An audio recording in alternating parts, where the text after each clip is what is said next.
Almusal po tayo. Meron tayong itlog na pula, ininit na hipon, hotdog, at ginataang saging na saba. Ang charap-charap. Kainan na syempre, may kape, at yung tuyo. Tuyo talaga. Ang sarap. Kainan na.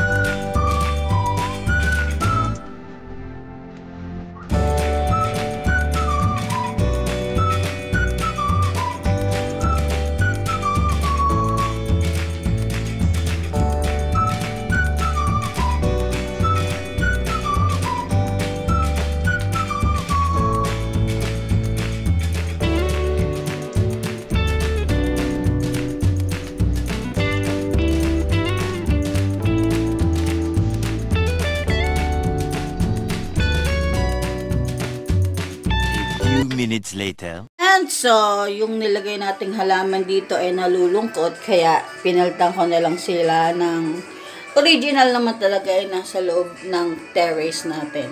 So, andito yung ating mga cactus. O, tinan mo, ang dami ng suloy. O, ang haba na din. Itech. Yan, true cuttings din lang yan. Binaon ko lang. Tapos ito yung ating mga iba pang mga cactus. Siguro naman ay masaya na kayo dyan. Para hindi kayo nababasa masyado sa labas. Ayan sila, oh. And, dahil may patugtog tayo sa background, lalaksan ko na lang ang boses ko. Ayan ang ating nilagay na spider plant. Dito sa gilid, saka dito. Ayan. Sana kumapal sila dyan. And bilisan na natin dito. Ito yung hindi ko alam kung may ugat na o wala. Tapos nilagyan natin ng bato kasi natutumba-tumba siya. Tapos nilagyan natin ng ibang halaman dito sa baba. Para hindi empty yung baba niya. Ah! Milo! Ginawa ko doon sa nag-headbang ating halaman. Pinutol ko na. Tapos tinusok ko sa baba. Tapos ito, pinalitan ko na. Tapos ito, oh. Ang lash ng ating manjula. Pero ang natubo yatang dahon ay hindi, may variegation pa. Pero dito wala talaga. Hintayin natin yan sa pagsuloy pa. And, oh, tuyo na. Pero babaldiyuhin ko to. Ayan. It's baldiyo time. Oh, Lord. May natira pa tayo ditong cactus. Ito yung epicea. Hindi ko alam kung magkakaroon ko ulit ng tuloy. Ito yung natitira.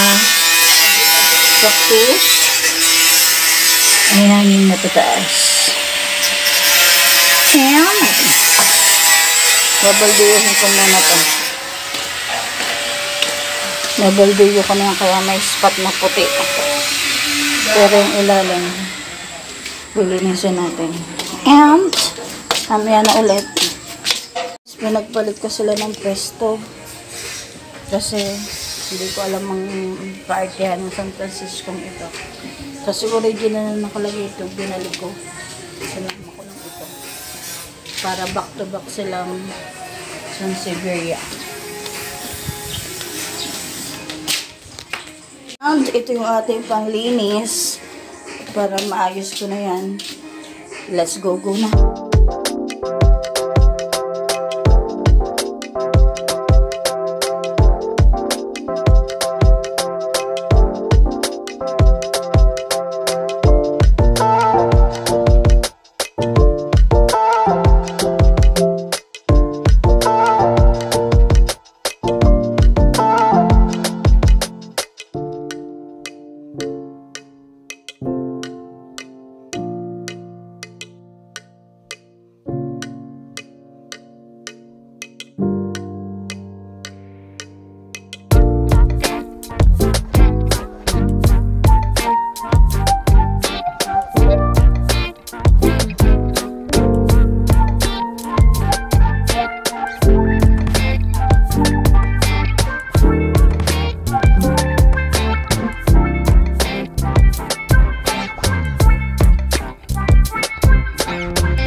soil ang ating halaman, magiging mas healthy siya, hindi siya ma-overed water, at may minerals na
Tokyo.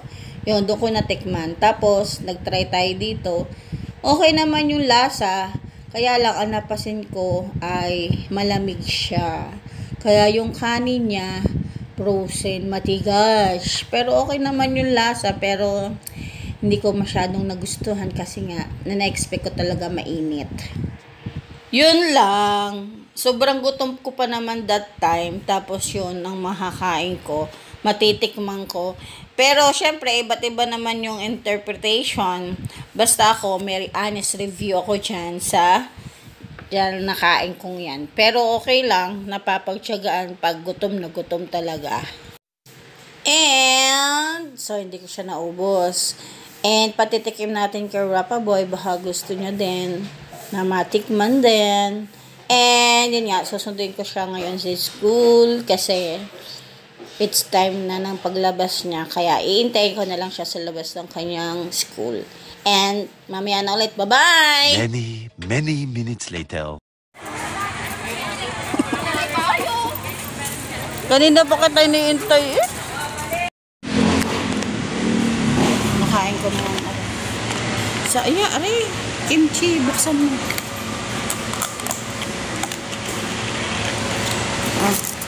Kaya sana. Ay, kaya.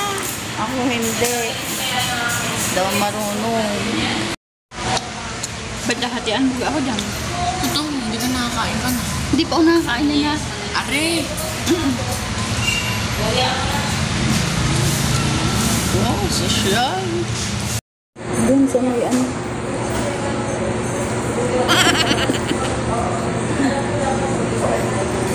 Hindi talaga ako marunong.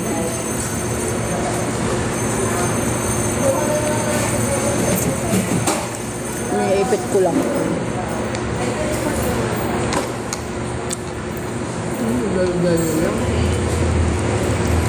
Hindi man kasi nagsama ng tinidor.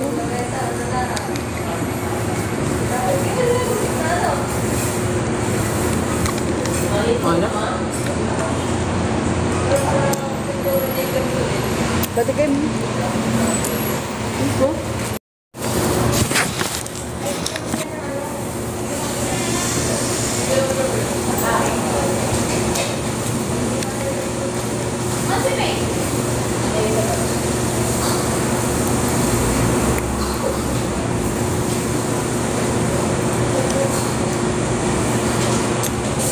Sadyang ganyan dapat ang ano, ang kanin. Ha? Sadyang ganyan dapat ang kanin. Matigas. Ang tigas nga, bahaw nga. Ah, na lang yan. Ito. Sinapakayo. Sabi ko eh. Sadya bang malamig? And, nandito nga kami sa Emerita. Nagyayasira pa ng merienda. Sabay kain na rin ng aking tinake out kanina. And, huwag kayo mag-alala. Hapunan na namin yan. Sabi niya. Pero ako, busog na ako. Hindi na ako maghahaponan. Pero siya, hindi ko alam. And, after nito, ay uuwi na kami. Kasi meron pa rin kaming sunod na pupuntahan. And, see you na lang sa next vlog. Bye-bye!